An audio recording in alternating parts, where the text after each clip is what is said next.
मानेसर से निर्दलीय मेयर प्रत्याशी विजय नंबरदार प्रेस कॉन्फ्रेंस कर रहे हैं।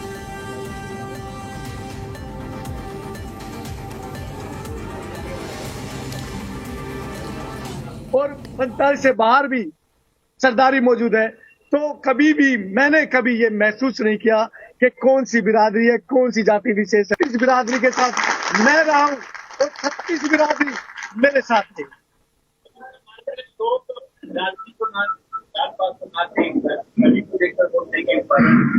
हाँ, ये मैं अभी नई बात बताता हूँ। अभी यानी कि 2-3 की बात, पीछे की तो बहुत सारी बातें हैं। कल मैं ग्राम हरसरू में था। पूरी के पूरी 36 हर एक बिरादरी ऐसे टूट पड़ी कि उनका बेटा वो आज हरसरू में आया है और शाम से ही कासन गांव से फोन आ रहे हैं कि जी हमने कार्यक्रम तो कर दिया आपका, जो वोट के लिए कार्यक्रम हो चुके, लेकिन उसके बाद हम एक बार और आपको बुलाना चाहते हैं।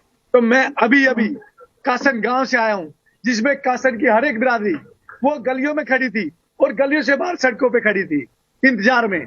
तो उनका आशीर्वाद लेके आया हूं और ये महसूस करके आया हूं कि मैं एक स्पेशल बिरादरी का नहीं, मैं 36 बिरादरी का हूं। सभी मेरे बुजुर्ग मोजीजान, मेरे भाई, मेरे चिंतक वो चाहते हैं कि ऐसा नेता, मैं नेता नहीं हूं, ऐसा ये समझो समाज का विकास करने वाला जो शिक्षक रहा है, वो समाज के बीच में आए, इस नगर निगम मानेसर में आए और इसका विकास करे, एक अच्छे शहर का स्वरूप।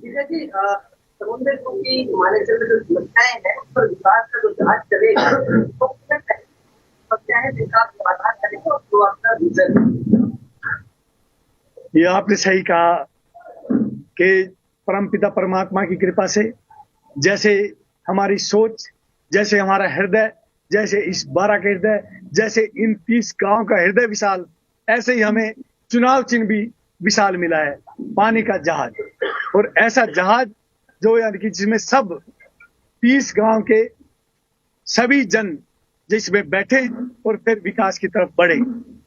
आप समस्याओं की बात कर रहे हैं, कुछ समस्याएं इतनी जटिल हो गई हैं कि उनको 1 नंबर, 2 नंबर, 3 नंबर देना बड़ा मुश्किल हो गया है।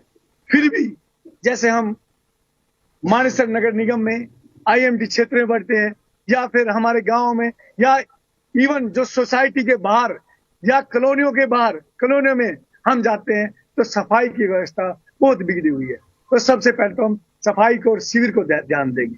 उसके बाद सड़कें हमारी जर्जर हो रही हैं, सड़कें जो उनमें गड्ढे हो गए हैं और फिर हमें सोचना पड़ता है कि इस रोड से जाए या उस रोड से जाए।